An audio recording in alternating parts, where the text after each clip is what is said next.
नमस्कार दोस्तों। मैं दिनेश अपने यूट्यूब चैनल में आपका स्वागत करते हैं और आज हम लोग पढ़ने जा रहे हैं ग्रामीण विकास के संबंध में जो महत्वपूर्ण प्रश्न हैं उनका अध्ययन करेंगे। और इसमें जो प्रश्न 2015 लेखपाल की परीक्षा में पूछे गए हैं उनको भी सम्मिलित किया गया है और आपसे बताते रहेंगे कि प्रश्न पूछे कैसे जा रहे हैं कि अगर आप परीक्षा को क्वालिफाई करना चाहते हैं तो 25 प्रश्न जो ग्रामीण विकास के संबंध में आ रहे हैं उनको आपको ध्यान देना बहुत ज़रूरी है। तो यहाँ पर हम जितनी भी लिस्ट है पूरे ग्रामीण विकास के संबंध में वो पूरी की पूरी लिस्ट तैयार करके लाए हैं। तो आपके लिए बहुत ही अच्छा एक मौका है पढ़ने के लिए। यहाँ से हमारे यूट्यूब चैनल से यहाँ से आपको सभी की सभी क्लासेस आपको मिल जाती हैं। Hindi classes, mathematics classes, GK GS की क्लासेस और ग्रामीण विकास के संबंध में जो भी योजनाएँ हैं, भारतीय कृषि, भारतीय प्रवेश और ग्रामीण प्रवेश यानी कि समग्र अध्ययन यहाँ से आपको हो जाता है आपका। तो चलिए हम लोग प्रारंभ करते हैं। तो दोस्तों, पहली योजना का नाम है नरेगा या मनरेगा। अगर आपने विगत वर्षों की परीक्षा को उठा के देखा होगा, जो परीक्षा हुई है 2015 लेखपाल में, वहाँ पर ये प्रश्न पूछा गया है कि मनरेगा या नरेगा कार्यक्रम को लागू कब किया गया था। तो दोस्तों, नरेगा प्रोग्राम जो है ये 2006 में भारत में लागू किया गया है। और जो नरेगा है, नरेगा जिसका हम इसमें मनरेगा के नाम से जानते हैं, इसका पूरा नाम है Mahatma Gandhi national rural employment guarantee act 2005। तो एक तो आपसे ये पूछा जा सकता है कि ये अधिनियम बना कब था, ये एक्ट बना कब था। तो आपको बताना है 2005 में अधिनियम बना था और 2006 में इसको आंध्र प्रदेश के अनंतपुर ज़िले से इसको लागू किया गया था। इसके जो मुख्य विशेषताएं हैं ग्रामीण क्षेत्र में बीपीएल परिवारों को कम से कम 100 दिन रोजगार देना। इसकी सबसे बड़ी विशेषता है कि यह योजना पूरी की पूरी तरह से ग्रामीण योजना है ये। और इस योजना के तहत क्या जा रहा है कि गांव में जो गरीब परिवार हैं, जो गरीबी रेखा के नीचे निवास करने वाले लोग हैं, उनके परिवार में से कम से कम एक सदस्य को 100 दिन के रोजगार की गारंटी दी जाती है। दूसरा, जब इसको प्रारंभ किया गया था तब इसका नाम नरेगा था और 2009 में महात्मा गांधी के नाम पर इसका नाम मनरेगा कर दिया गया। अगली इसकी विशेषता है कि मनरेगा में जितने भी मजदूरों को अपॉइंट किया गया है, मजदूरों को लाया गया है, उसमें से कम 33% महिलाओं का आरक्षण है। 33% महिलाएं होना आवश्यक है। लेकिन अगर हम वर्तमान सिचुएशन में देखें तो वर्तमान सिचुएशन में कुल रोजगार प्राप्त करने वालों में से जितने भी मनरेगा में लोगों को रोजगार मिला हुआ है उसमें से लगभग 54% महिला मजदूर हैं। और इसकी क्रियान्वयन संस्था जो इस संस्था का संचालन करती है वो संस्था है ग्राम पंचायत। ग्राम पंचायत इसका संचालन करती है। यहाँ पर एक चीज़ आप लोग समझ लीजिएगा कि भारत में सबसे पहले अनिवार्य गारंटी अधिनियम महाराष्ट्र में लागू हुआ था 1977-78 और इसी को आधार बना करके 2006 में मनरेगा कार्यक्रम को प्रारंभ किया गया था। अगला प्रश्न है SGSY। अगर आपने विगत वर्ष का परीक्षा दिया हुआ है या परीक्षा को उठा के आपने देखा होगा प्रीवियस ईयर का प्रश्न पत्र, तो वहाँ से भी SGSY का फुल फॉर्म पूछा गया था और पूछा गया था कि इसका मतलब क्या होता है। तो दोस्तों, SGSY का मतलब होता है स्वर्ण जयंती ग्राम स्वरोजगार योजना। यह योजना 1999 में प्रारंभ की गई। इस योजना में कुल 6 योजनाएं सम्मिलित हैं। पहला है ट्राइसम। ट्राइसम को भी यूपी 2015 लेखपाल की परीक्षा में पूछा गया है।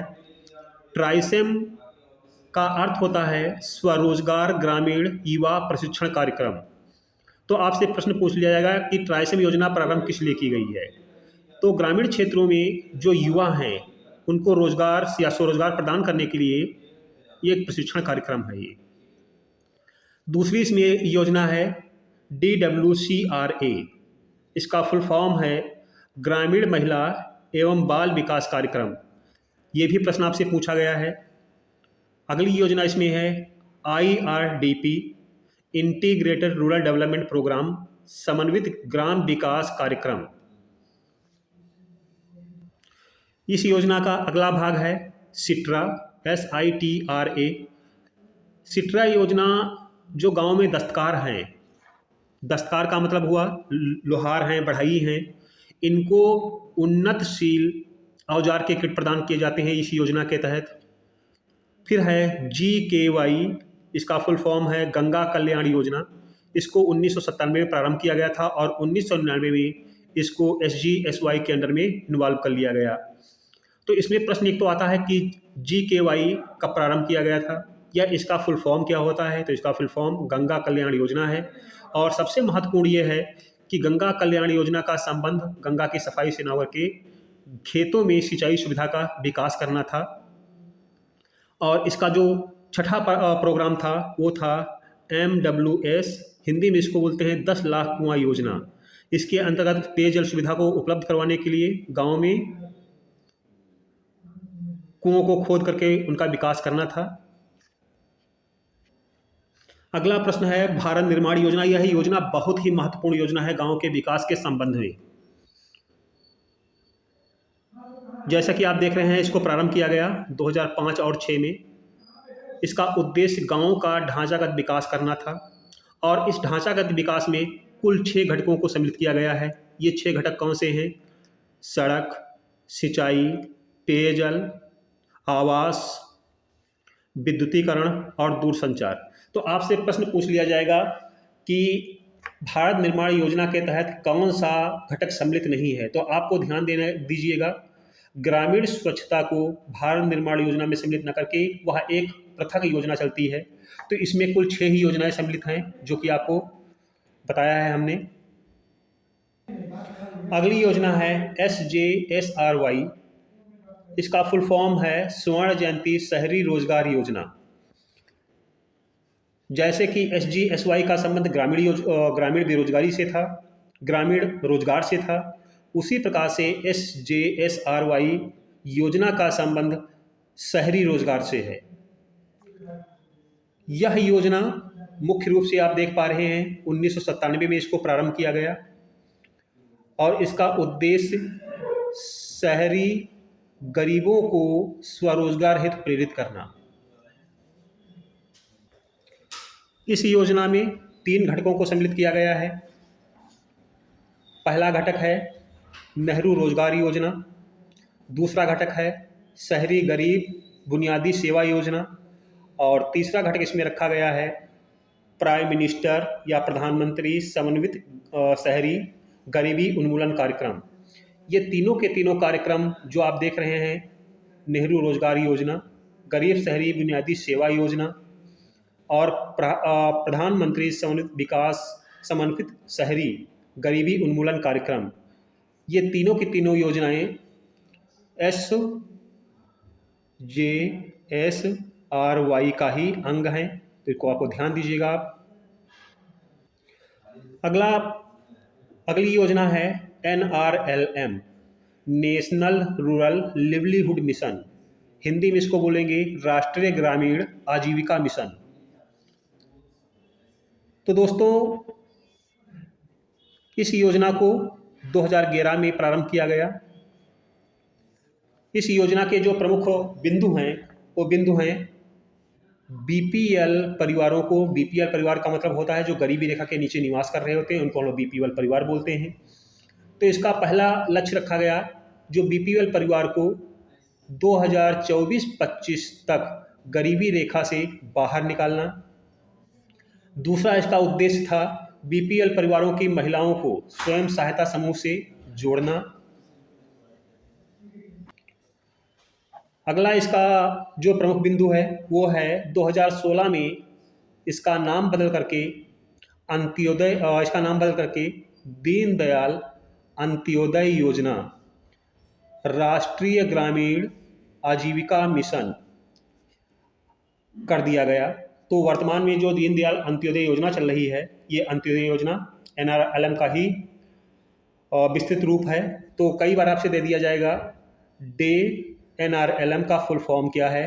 तो जब अगर आपसे पूछा जाए डे, तो दीनदयाल अंत्योदय योजना नेशनल रूरल लिवलीहुड मिशन, इसका फुल फॉर्म है, तो ये ध्यान रखिएगा आप। अगला है आजीविका ग्रामीण एक्सप्रेसवे योजना। यह योजना 2017 में प्रारंभ की गई है। इस योजना का जो मुख्य उद्देश्य था, इसको 2017-18 से 2019-20 तक जो ग्रामीण क्षेत्रों में बीपीएल परिवार हैं, बीपीएल परिवारों को स्वयं सहायता समूह के माध्यम से जोड़ करके उनके लिए वैकल्पिक आजीविका के साधनों को उपलब्ध कराना है। अगला प्रश्न बहुत ही महत्वपूर्ण प्रश्न है, आप ध्यान दीजिएगा। यहाँ पे लिखा है पूरा, PURA। तो प्रश्न आपसे आएगा कि पूरा का फुल फॉर्म क्या होता है, और इसमें अगर हम देखें तो सबसे महत्वपूर्ण जो प्रश्न आता है वो प्रश्न आता है कि पूरा मॉडल दिया किसने था। तो आप ध्यान दीजिएगा, पूरा का फुल फॉर्म है providing urban amenities to rural areas. इसका मतलब ये हुआ कि डॉक्टर APJ अब्दुल कलाम, जिनके दिमाग का ये मॉडल है, जिन्होंने ये मॉडल बना के तैयार किया था, उनका ये मानना था अगर गाँव का विकास करना है तो गाँव का विकास करने के लिए गाँव में उसी प्रकार की सुविधाओं का विकास करना पड़ेगा जैसी सुविधाएं शहरों में पाई जाती हैं। और यह योजना 2004 में प्रारंभ हुई। अगली योजना है गरीब कल्याण योजना। गरीब कल्याण योजना ये 2020 में प्रारंभ की गई, और 2020 में जब लॉकडाउन चल रहा था तो लॉकडाउन के दौरान प्रारंभ किया गया था। तो ऐसे में क्या किया जा रहा था कि जो विदेशों से मजदूर आ रहे थे तो उनके समक्ष रोज़गार की दिक्कत उत्पन्न हो गई थी। तो उन प्रवासी मजदूर जो थे उनको रोज़गार उपलब्ध करवाने के लिए ये इस योजना को प्रारंभ किया गया। अगली योजना है प्रधानमंत्री आवास योजना ग्रामीण। यह योजना 2016 में निवर्तमान प्रधानमंत्री नरेंद्र मोदी के द्वारा प्रारंभ की गई। इसका उद्देश्य था कि 2022 तक सभी ग्रामीण परिवारों को आवास उपलब्ध करवाना, यानी कि जो भी ग्रामीण परिवार जिनके पास में आवास नहीं हैं उनको 2022 तक अनिवार्य रूप से सभी को आवास उपलब्ध करवा दिए जाएंगे। अगली योजना है इंदिरा आवास योजना।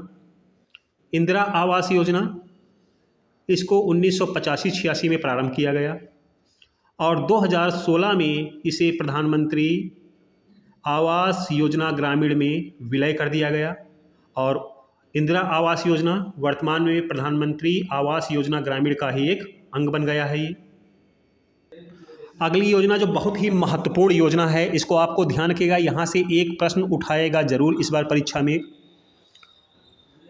ग्रामीण पेयजल योजना। तो ग्रामीण पेयजल योजना को हमने कोई तिथि नहीं दिया हुआ है, कोई तारीख या कोई सन नहीं दिया हुआ है, क्योंकि इसको अलग अलग समय पर अलग अलग इसके नाम दिए गए हैं। तो इसीलिए इधर अगर आप देख रहे हैं तो लिखा हुआ है पहला त्वरित ग्रामीण जल आपूर्ति योजना, इसको 1972 और 73 में प्रारंभ किया गया। राष्ट्रीय पेयजल मिशन, इसी का नाम बदल के 1986 में राष्ट्रीय पेयजल मिशन कर दिया गया।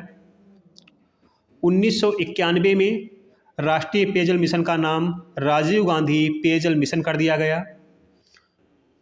गांव में पेयजल सुविधा को उपलब्ध करवाने के लिए 1999 में पेयजल आपूर्ति विभाग की स्थापना की गई। राष्ट्रीय ग्रामीण पेयजल कार्यक्रम, इसका फिर से प्रारंभ किया गया 2009 में। अब देखिए आगे आप ध्यान दीजिएगा, जनगणना 2011 के अनुसार ग्रामीण क्षेत्रों में जो ग्रामीण परिवार हैं उसमें से 82% परिवार ऐसे हैं जिनके पास में पेयजल के उन्नत साधन हैं, और बाकी लोगों के पास में पेयजल के उन्नत साधन नहीं थे। तो इसीलिए 2009 में इस योजना को प्रारंभ किया गया।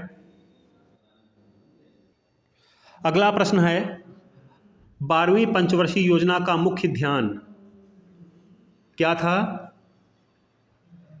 40 से 55 लीटर प्रति व्यक्ति पाइप जल आपूर्ति पर ध्यान देना। अब देखिए, अगर आपने लेखपाल परीक्षा 2015 को पेपर को देखा हुआ है तो 2015 में यही प्रश्न पूछा गया था कि ग्रामीण क्षेत्रों में प्रति व्यक्ति जल की उपलब्धता कितनी होनी चाहिए। तो उसमें 50 लीटर था, 70 लीटर था, 80 लीटर था, 100 लीटर था। तो इसमें जैसा कि बताया गया है कि 40 से 55 लीटर की जल की उपलब्धता होनी चाहिए, तो उसका सही आंसर क्या हो जाता? आपका 50 हो जाता। अगली योजना है स्वच्छ भारत मिशन योजना, स्वच्छ भारत मिशन ग्रामीण।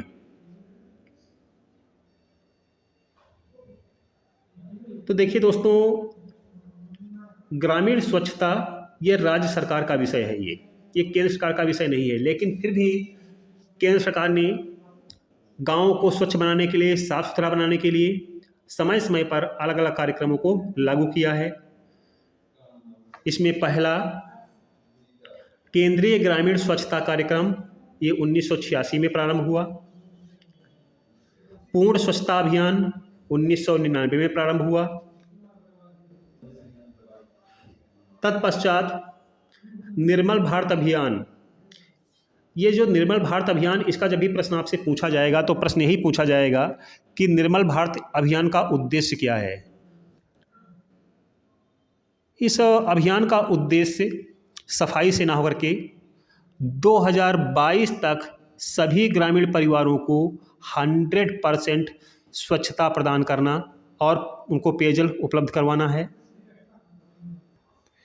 स्वच्छ भारत मिशन ग्रामीण पुनः, जो ये स्वच्छ भारत मिशन पहले से चला आ रहा था, इसको निवर्तमान सरकार मोदी सरकार ने 2 अक्टूबर 2014 को फिर से प्रारंभ किया और इसका उद्देश्य रखा गया कि 2 अक्टूबर 2019 तक खुले में शौच मुक्त भारत के लक्ष्य को प्राप्त करना। और ये कहा गया कि ग्रामीण क्षेत्रों में जो खुले में शौच होता है, इसको 100% लैट्रिन निर्माण के माध्यम से शौच मुक्त बना दिया जाएगा, खुले में शौच मुक्त बना दिया जाएगा।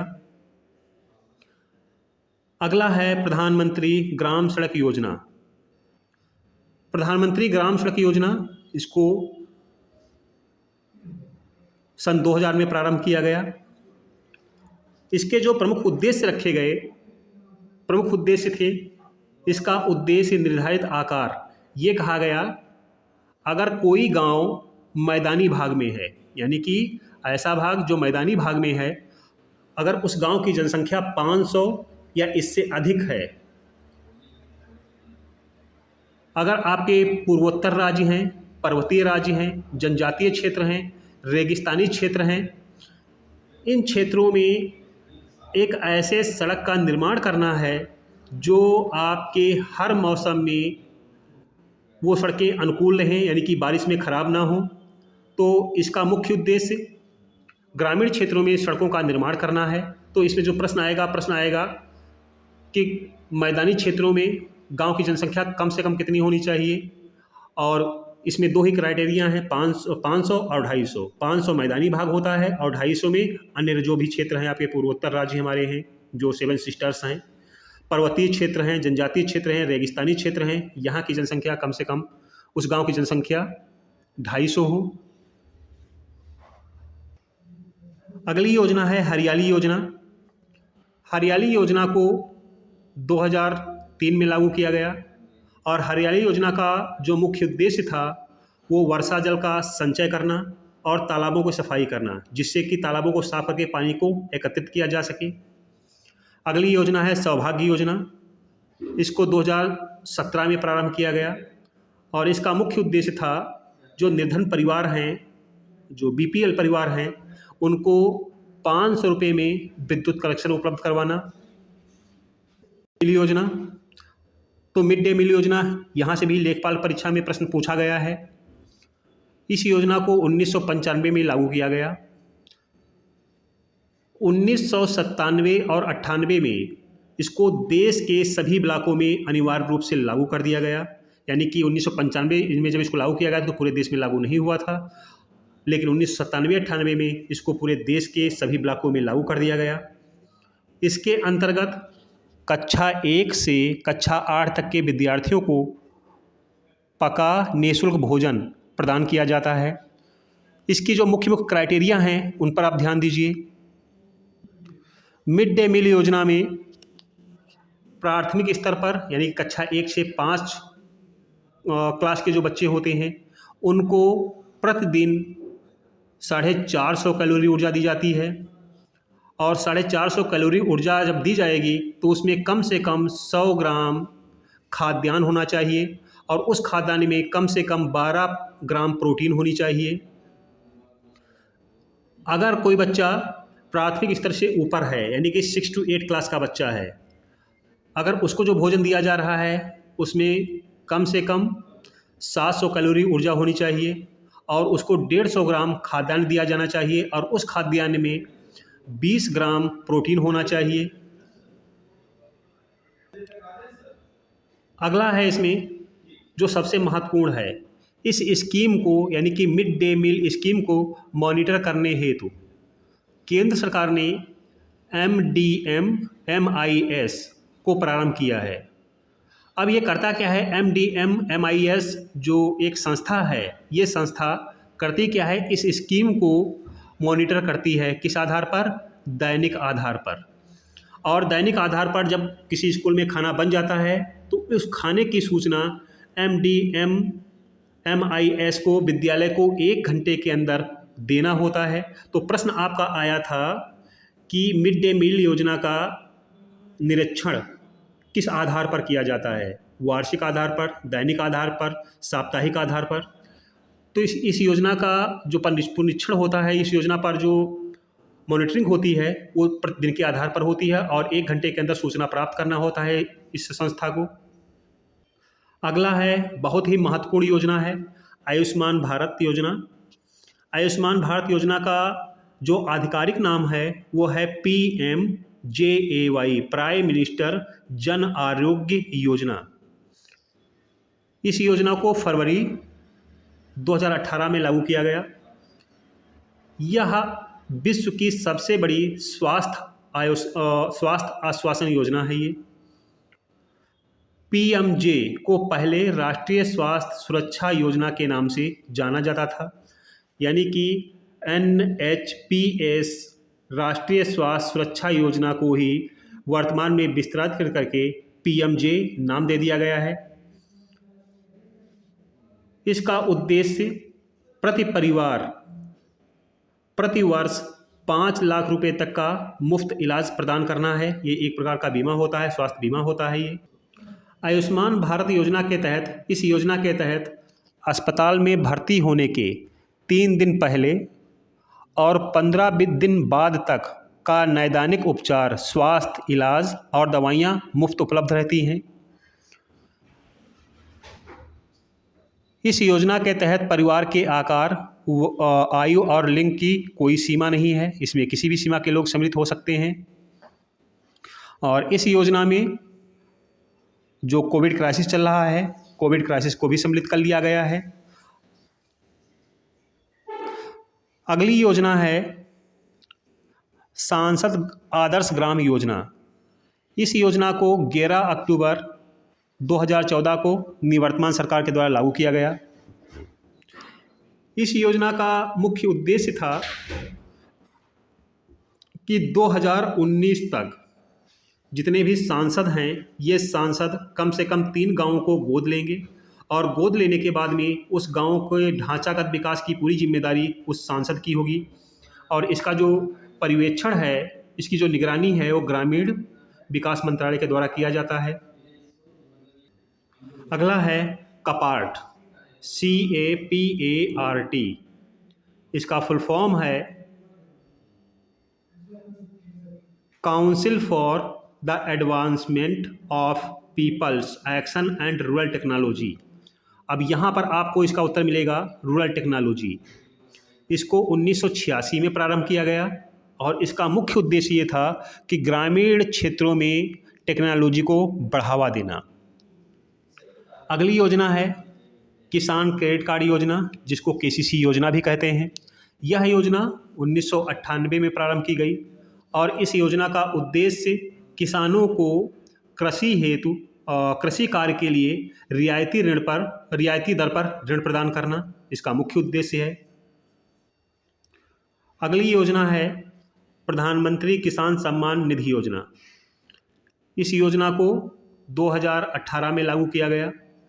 इस योजना का मुख्य उद्देश्य रखा गया कि जो भारत में जो किसान हैं, इन किसानों को प्रतिवर्ष 6,000 रुपये प्रदान किए जाएंगे और ये 6,000 रुपये 2,000 रुपये की किस्त पर दिया जाएगा और ये 2,000 रुपये प्रति 4 महीने के अंतराल पर दिया जाएगा।